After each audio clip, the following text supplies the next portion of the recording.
Hello WBCS অ্যাসপাইরেন্টস, welcome to English nook. আজকে আমরা আরও একটি ট্রান্সলেশন করব, যে ট্রান্সলেশনের জন্য আমি প্যাসেজটি বেছে নিয়েছি। দেখো, বিভূতিভূষণ বন্দ্যোপাধ্যায়ের চাঁদের পাহাড় উপন্যাস থেকে। সেই চাঁদের পাহাড় উপন্যাসের কয়েকটি প্যারাগ্রাফ অর্থাৎ অনুচ্ছেদ আমরা আজ ট্রান্সলেশন করব। ঠিক আছে, তো চলো কথা না বাড়িয়ে আমরা ডিরেক্ট ট্রান্সলেশনে চলে যাই। তো প্রথমে আমি বাংলা টেক্সটটি পড়ে দিচ্ছি তোমাদের, তারপর আমি ট্রান্সলেট করিয়ে ট্রান্সলেশনটিও পড়ে তোমাদেরকে শোনাবো। দেখো, ভিডিওর ব্যাকগ্রাউন্ডে তোমরা স্ক্রিনে দেখতে পাচ্ছ টেক্সটটি।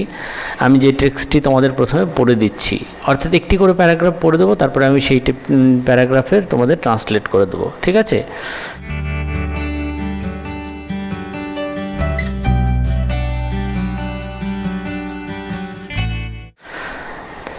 শঙ্কর একেবারে অজপাড়া গায়ের ছেলে।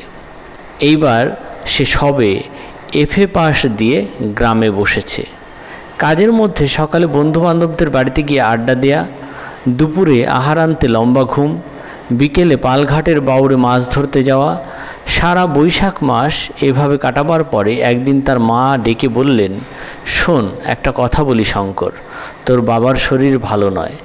এই অবস্থায় আর তোর পড়াশুনো হবে কি করে? কে খরচ দেবে? এইবার একটা কিছু কাজের চেষ্টা দেখ। ঠিক আছে, এ হচ্ছে ফার্স্ট প্যারাগ্রাফ। দেখো, আমি ট্রান্সলেশন করেছি এরকম করে। Shankar is entirely a primitive village lad. Having passed the FA, he just stepped in his village. এই যে হি হ্যাজ আছে এখানটাতে, এটা কন্ট্রাকশন অফ ভার্ব। ঠিক আছে, তাহলে দেখো তোমরা এরকম করে পড়বে, he has just stepped in his village. His daily course include visiting the houses of his friends and lollygagging with them. এই যে আড্ডা দেওয়ার জন্য দেখো আমি শব্দটি ব্যবহার করেছি, lollygagging with them। তো কখন আড্ডা দেয়? In the mourn, a sound midday nap and attending to Palghat swamp after lunch for catching fish in the post meridian. Post মেরিডিয়ানটা দেখো আমি দুপুরের জন্য ইউজ করেছি। ঠিক আছে, তাহলে লাইনটি আমি আবার বলছি, his daily course include visiting the houses of his friends and lollygagging with them in the morn, a sound mid day nap and attending to Palghat swamp after lunch for catching fish in the post meridian. After spending the entire Baishakh like this, এইভাবে বৈশাখ মাস কাটানোর পরে, one day his mother called him and said, listen to me Shankar, your father is not keeping well. How will you study in this situation? Who will pay the expenses? Try something to get a job. দেখো, এখানটা তো বৈশাখ মাসটা যেটা আছে সেটা আমি একটু তোমাদের এক্সপ্লেন করেও ব্র্যাকেটে দিয়েছি। তোমরা এক্সাম শিটে সেটা লিখেও দিতে পারো, তাহলে এক্সামিনারদের তোমরা একটু ইমপ্রেস করতে পারো, সেই কারণে আমি এটা লিখে দিয়েছি। দেখো, বৈশাখ মাসটা হচ্ছে a Bengali month lies between the second half of April and the first half of May. তোমরা এটা কিন্তু লিখে দিতে পারো। ঠিক আছে, চলো নেক্সট প্যাসেজে চলে যাই।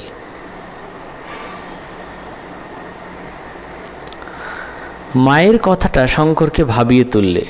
সত্যি তার বাবার শরীর আজ কমাস থেকে খুব খারাপ যাচ্ছে। কলকাতার খরচ দেয়া তার পক্ষে ক্রমেই অসম্ভব হয়ে উঠছে। অথচ করবেই বা কি শঙ্কর? এখন কি তাকে কেউ চাকরি দেবে? চেনেই বা সে কাকে?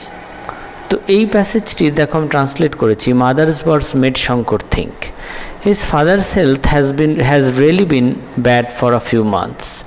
It has become impossible for him to pay the expenses of Calcutta. What will Shankar do then? Will anyone give him a job now? Whom does he even know? দেখো, এই যে এখানে ইভেন শব্দটি আমি একটা ব্যবহার করেছি, কেই বা চেনে তাকে, যে বা এর জন্য আমি ইউজ করেছি। ঠিক আছে, তোমরা এই বেঙ্গলি রেন্ডারিংটা একটু ইনট্যাক্ট রাখার চেষ্টা করবে, বা আমার ট্রান্সলেশন থেকে তোমরা একটু দেখার চেষ্টা করো বা ফলো করার চেষ্টা করো আমি কেমন করে বেঙ্গলি রেন্ডারিংটা ইনট্যাক্ট রাখছি। ঠিক আছে, বুঝতে পেরেছি? চলো নেক্সট প্যাসেজে চলে যাই।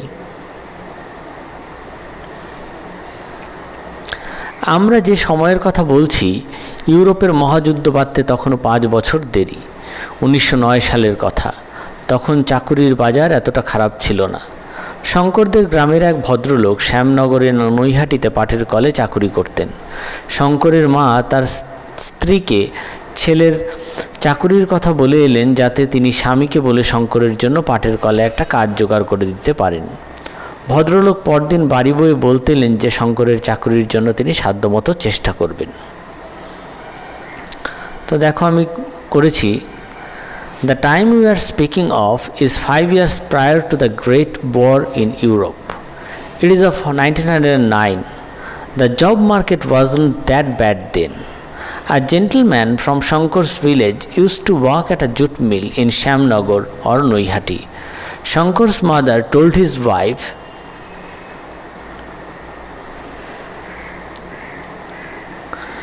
about her son's job so that she could tell her husband to get Shankar a job at a jute mill. The gentleman came home the next day to say that he would try his best for Shankar's job. ঠিক আছে, চলো last প্যারাগ্রাফে চলে যাই। শঙ্কর সাধারণ ধরনের ছেলে নয়। স্কুলে পড়বার সময় সে বরাবর খেলাধুলোতে প্রথম হয়ে এসেছে। সেবার মহকুমার এক্সিবিশনের সময় হাই জাম্পে সে প্রথম স্থান অধিকার করে মেডেল পায়।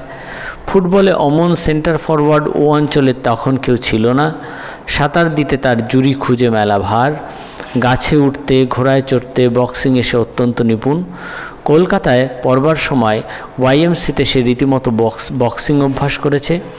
এইসব কারণে পরীক্ষায় সে তত ভালো করতে পারেনি, দ্বিতীয় বিভাগে উত্তীর্ণ হয়েছিল। তো দেখো এই প্যাসেজটি আমি ট্রান্সলেট করে লিখেছি। Shankar is not an ordinary boy. He always stood first in sports while studying at school. He secured the first place in high jump and got a medal in subdivision exhibition that year. There was no center forward like him in the zone in football at that time. No one could meet him in swimming. He is very skilled in tree climbing, horse riding and boxing. While studying in Calcutta, he regularly practiced boxing in YMCA. Due to these reasons, he did not do well in the examination and passed in the second division. তো এই হচ্ছে আমাদের প্যাসেজগুলির English translation. আশা করি তোমরা উপভোগ করেছো। তো যারা ইংলিশ নুকে আজকে প্রথম এসেছো তাদেরকে ধন্যবাদ জানাচ্ছি, ওয়েলকাম করছি। আর তাদেরকে অনুরোধ করব ইংলিশ নুক চ্যানেলটিকে তোমরা সাবস্ক্রাইব করে নাও, নোটিফিকেশান বেলেও ক্লিক করে রাখো। যখন যখন নতুন ভিডিও আপলোডেড হবে তখনই তোমরা নোটিফিকেশান পেয়ে যাবে। আর পুরনো যারা রয়েছে ইংলিশ নুককে ফলো করো তাদেরকে বলবো যে অসংখ্য ধন্যবাদ তোমাদেরকে, তোমরা এইভাবেই ফলো করো, নিজেদেরকে খুব ভালো করে প্রিপেয়ার করো। তোমাদের সকলের সাফল্য ও সুস্থতা কামনা করে আজকের মতো এখানেই শেষ করছি। ধন্যবাদ সকলকে।